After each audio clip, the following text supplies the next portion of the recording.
با برنامه خبری رادیو آزادی خوش آمدید. شعله گلخوجه هستم در خدمت شما عزیزان. نخست توجه کنید به موضوع امروز 8 می.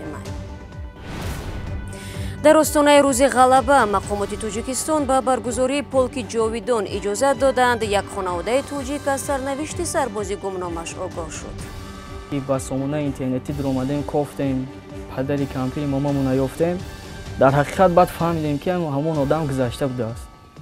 تا این روز تا اینجانی ما درک نداشتیم از اون کارا.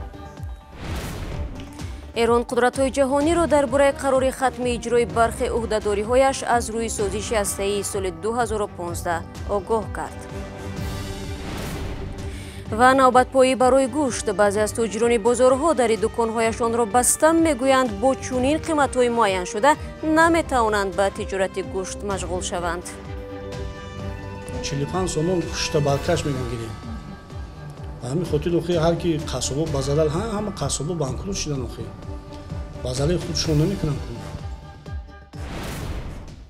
اما آغاز میکنیم از یک خبر دیگر. نمایندگی دیپلماتی توجیکستان در روسیه میگویند روزهای نزدیک جسد فتح‌الدین میرزابک زاده 28 ساله به وطن انتقال می‌یابد. این جوان زاده توجیکستان که همزمان شهروندی روسیه را داشت شام 5 می در پی صدمه هواپیما در شیرمتیو هلاک شد.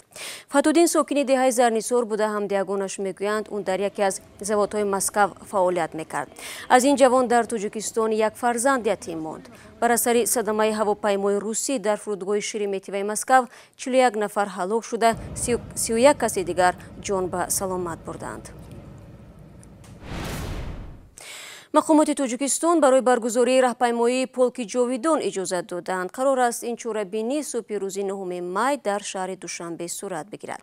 پولک جاویدان یکی از راهپیمایی اختیاری است که در روز غلبه خویش و تباری شرکت‌داران جنگ بزرگ دوم جهانی با عکسای آنها به کوچه ها می‌برند. سال پیش مقامات توجیکستان می‌خواستند با دلیل امنیتی این راهپیمایی را منع کنند، ولی باز هم این معرکه برگزار گشته بود. سالهای اخیر در کشورهای اروپایی که نبردهای جنگ دوم جهانی صورت گرفتند جستجو و تشخیص جسدهای اشتراکچیان آن جریان دارد که احتمالاً به سرنوشت بسیاری از سربازان گمنام روشنی می‌اندازند. میرزا نبی خالقزاد و امردین اولیموف به منزل یکی از این سربازان رفتند. یگانه نشان از پدر برای خاله نوربی همین عکس و چند خاطره باقی مانده است. همین می‌آمد کمی برداشت و میمون میرفت چیز کار میرفت خیلی همین باهاشم از سر برداشتن میروانیش باهاشم. این خوارم با 6 درونه که گوره مبارکاش نورامنده که گرفتم و رفتن. سال 1943 خاله نوربی همگی 4 سال داشت که پدرش عبدالرحمن را با 2 عمکش به جنگ بردند. دیگر از او خط و خبری نشد. نگاهو بینی 3 دخترک خردسال و باریگران زندگی به دوش مادر نوربی افتاد. زنی که هنوز جوان و بی تجربه بود. یا محلی بود یا محلی بود نبود بچه. شب بود است محتاب دیده روز شده است گفته و یا رفتن قبرستان فیض‌آباد یانتاق درویدن نخست تقایشان بدار میشه شرق هر جا باشد میگه همین کمپیر انارخاله همین میروند که بیبی منطق درویدستیم برای فرزندان پگان نام پزم اینا گشنه نمانند 3 تا دختر اینا یک تاشم پسر میشد اگر ممکن بیبیم ده آسان میشد هر 3 دختر. این ساکن 84 ساله دهه کمانگران ناحیه وحدت با گذشت تقریبا 80 سال از مرگ پدرش در جنگ دوم جهانی از مرگ و زندگی او درک نداشت. همگی امید داشتند روز عبدالرحمن از جنگ برمیگردد، چون 2 برادرش بعد مجروح شدن به خانه آمدند. همسر عبدالرحمن از شوهر درک نیافته فوتید. و اینمی صورتش میزن گیریه میکردیم 3 دختر میشتیم گیریه میکردیم ای صورت چیستن آیا خیاکا با بودگده گیریه میکردیم با صورت میبودیم جوشت میموندیم. همگی چند هفته قبل بعد آشکار شدن ارخیو در مسکو آنها آگاه شدند که عبدالرحمن شریپوف در یکی از بتالیون‌های میروبی هنگام انجام عملیات در خاک اوکراین کشته شده است. ما در مو وقتی که با سامانه اینترنتی در اومدیم گفتیم پدر کمپیر مامامون یافتیم. در حقیقت بعد فهمیدیم که همون آدم گذشته بوده است. تا این روز تا اینجانی ما درک نداشتیم از اون کارا. аз абдурахмону анорхол айни ҳол даҳҳо набираву абира боқӣ мондааст ки ҳатто холаи нурбии 84 сола наметавонад баршуморад ва набирагонаш ҳам натавонистанд шумораашонро дақиқ кунанд. бобои мо қаҳрамон будиям, ордени Сталин доштем. мо хурсанд шудем, хело хурсанд шудем, лекин хай бо оилашон зинда мешид, хурсанд мешид. солҳои ҷанги дуюми ҷаҳон наздики 300 000 ва ё 51 аҳолии ҷумҳурии шӯравии Тоҷикистон дар ҷанг иштирок карда, аз миёни онҳо 92 000 нафарашон дар майдони ҳарб кушта шуданд. рӯ меорем ба мавзӯи дигар. Як масъули баландпояи созмони амният ва ҳамкории Аврупо аз давлати Тоҷикистон хост дастрасӣ ба вебсайтҳои хабарӣ, шабакаҳои иҷтимоӣ ва хадамоти Google-ро барқарор кунад. Ҳарлем Дезир, намояндаи созмон дар умури озодии матбуот, рӯзи 7 май дар як баёнияи расмӣ гуфт: ман аз мақомот дархост мекунам ки дастрасии комил ва номаҳдуди шаҳрвандон ба расонаҳои интернетӣ, чӣ миллӣ ва чӣ байналмилалӣ ва ҳамчунин шабакаҳои иҷтимоӣ ва ҷустуҷӯгарони интернетиро фароҳам кунад. Ҳарлем Дезир афзудааст, бидуни дастрасии бемамоният ба интернет озодии баён вуҷуд надорад. дар 2 ҳафтаи гузашта дар Тоҷикистон дастрасӣ ба шабакаҳои иҷтимоӣ ба мисли Facebook, Twitter, YouTube, WhatsApp, Viber ва Telegram баста буд. Корбарон ҳамчунин шикоят доранд ки онҳоро аз ҳаққи дастрасӣ ба вебсайтҳои хабарӣ ба мисли Радиои Озодӣ, Азия Плюс ва Авеста маҳрум карданд. дар аввалин солгарди хориҷчавии Амрико аз созиши ҳастаӣ бо Теҳрон Ҳасан Рӯҳонӣ гуфт ки агар манфиатҳои ҷумҳурии исломӣ ҳимоят нашавад, мизони ғанигардонии ураниумро афзоиш медиҳад. дар ҳамин ҳол котиби давлатии Амрико бо як сафари ғайримунтазира вориди Бағдод шуд, то бо мақомоти ин кишвар фаъолиятҳои мавриди нигаронӣ ба гуфтааш тавсияёбандаи амнияти Эронро матраҳ кунад. Хиромон Бақозода бо тафсилоти бештар. президенти Эрон гуфт ки агар қудратҳои ҷаҳонӣ дар муқобили таҳримҳои Иёлоти Муттаҳидаи Амрико аз манфиатҳои Эрон ҳимоят накунанд, ҷумҳурии исломӣ фаъолиятҳои ғанисозии уранро бидуни риояи меъёрҳо аз сар мегирад. паёми президент Ҳасани Рӯҳонӣ ба мардум рӯзи 8 май ба муносибати яксолагии хуруҷи президенти Иёлоти Муттаҳидаи Амрико Доналд Трамп аз созиши муҳим тавассути телевизиони давлатӣ нашр шуд. Рӯҳонӣ гуфт ки имзогузорони дигари ин созиш Бритониё, Фаронса, Олмон, Чин ва Русия 60 рӯз фурсат доранд ки нафт ва бахшҳои бонкии Эронро ҳимоят кунанд. Рӯҳонӣ ба унвони раҳбарони 5 кишвари имзокарда зери созишномаи ҳастаии соли 2015 нома зада гуфт ки Эрон ба кам кардани бахше аз ӯҳдадориҳои ҳастаияш шурӯъ карда дигар ураниуми ғанишуда ва оби сангинро ба хориҷа содир намекунад. Ин шартҳо дар созиш навишта шуданд. созиши ҳастаии соли 2015 ки ба унвони нақшаи муштарак ва фарогирии амал маъруф аст, раҳоии Эрон аз таҳримҳо ва коҳиши фаъолиятҳои барномаи ҳастаии ин кишварро дар назар мегирад. Вале баъди он ки Иёлоти Муттаҳидаи Амрико бо як тасмими президент Доналд Трамп моҳи майи соли 2018 аз созиш хориҷ шуд, иҷрои ин барнома дучори мушкил гардид.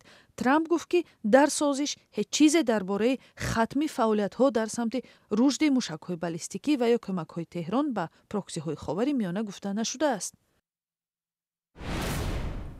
навбатпоӣ ва ҷанҷолҳои беохири харидору фурӯшанда бар сари гӯшти бесифат ва омехта бо чарбу фазои назди дуконҳои гӯштфурӯшӣ дар пойтахт ин шабу рӯз чунин аст. дар ҷустуҷӯи гӯшт бархе аз сокинони Душанбе дар ин рӯзҳои Рамазон ба навоии атроф мераванд. гӯштфурӯшон мегӯянд намехоҳанд бар зарари худ кор кунанд ва бисёре аз онҳо дари дуконҳои худро бастаанд. Сарангези Наврӯзшов ва Барои Юсуфӣ бо вазъият дар бозорҳо ошно шуданд. барои бори аввал дар чанд соли ахир гӯшти гов дар бозорҳои пойтахти Тоҷикистон ба таври бесобиқа камчин шудааст. дар пушти дуконҳои гӯштфурӯшие ки аҳёнан фаъоланд, теъдоди зиёди харидорон навбат мепоянд. дуконҳои фаъол аксарият марбут ба маъмурияти бозорҳо аст ки ба хотири бегӯшт намондани бозорҳояшон боз нигаҳ медоранд. мо ҳар рӯз аз ҳукумати шаҳр аз захираҳо се гов бо нархи 40 сомон ворид кардастем. бо аҷзои бозор бо 400 килои дигар раиси бозор таъмин мекунам. чанд дукон 4 дукони дигар ҳаст ва ё аҷзои соҳибкорро 400 кило 420 кило ворид кардастем гӯшт. аммо ин теъдод гӯшти гов дар як бозори начандон бузурги душанбе барои харидорон кофӣ нест, зеро аксари дуконҳои соҳибкорон баста аст ва пушти дари онҳо эълони ба иҷора додан насб шудааст. тоҷирон дар дигар бозорҳои гӯштфурӯшии пойтахт дари дуконҳояшонро баста мегӯянд бо чунин қиматҳои муайяншуда наметавонанд ба тиҷорати гӯшт машғул шаванд. имрӯз бозор буд, Ленинский район, чоршанбе бозор. ҳатти балода рафтем, мол гирифта натонистем. ба хотире ки килобаркаш мегӯянд ки 45 сомонӣ маъқул бошад гирен. 45 сомон кушта баркаш мегӯянд гирен. ба ҳамин хотир охир ҳар ки қасобо ба залал ҳама қасобо банкрот шудан охир. ба залали худшон намекунанд ку. аз тарафи ҳукумат 40 сомон гӯшта фурӯшем. ҳамин хотир мол нагирифтем, омадем дасти холӣ омадем. харидорон мегӯянд дуконҳое ҳам ки гӯшт доранд бо қимати 40 сомонӣ гӯшти баробар бо равғанро мефурӯшанд. гӯшти гов нест гуфтанд, тамом, дигаи чи сабабаша не нагуфтанд. ана гӯшти гӯспанд гирифтем бароямон. дефитсит ва ё камчинии гӯшт сокинони пойтахтро ба бозорҳои берун аз шаҳри душанбе мекашонад ки ҳадиақал бо қиматҳои гаронтар ҳам бошад гӯшти босифат ба даст доранд. дар ҳамин маҳаллаи маъруф ба калхози Россия ҳам дари 3 гӯштфурӯшие ки мо мушоҳида кардем ҳама баста буд. аксари харидорон барои пайдо кардани гӯшт то ноҳияи Рӯдакӣ мераванд ки мегӯянд онҷо нархи гӯшт то ба 46-47 сомонӣ расидааст.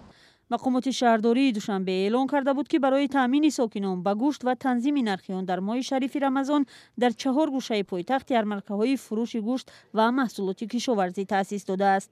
аммо ба назар мерасад ин ярмаркаҳо то имрӯз ба танзими нархи гӯшт ва таъмини сокинон ба ин маҳсулоти ниёзи мардум кофӣ нест ва мардум барои таҳияи таоми серғизо барои ифтор дар пайдо кардани гӯшт саргардонанд.